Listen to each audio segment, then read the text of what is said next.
Katika neno la Mungu tunasoma jinsi anavyotusii kuwasaidia maskini na kuwajali walio katika mazingira magumu.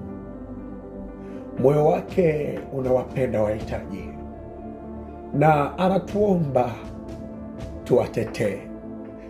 Kama watu wa Mungu, tusisahau kwamba maandiko ni ufunuo wa hekima, marekebisho, nidhamu, lakini pia upendo usio na mwisho wa Mungu. Na ndani yake Bwana anatuambia sote tuwafariji na kuwasaidia maskini na wahitaji wa ulimwengu huu.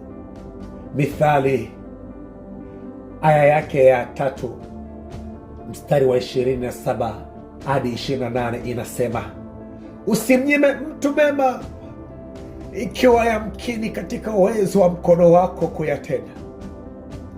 Usimwambie mwenzako, nenda urudi tena nami kesho nitakupa, iwapo unacho. Katika Agano la Kale na Jipya tunaona hamu ya Mungu kwa watoto wake kuonyesha huruma kwa maskini na wahitaji. Yesu alisema kwamba maskini watakuwa pamoja nasi siku zote. Pia alisema kwamba wale wanaoonyesha huruma kwa maskini, wagonjwa na wahitaji wanamhudumia Yesu mwenyewe. Mathayo aya yake ya 25 mstari wa 35 hadi 40. Na kwa hivyo watapata thawabu.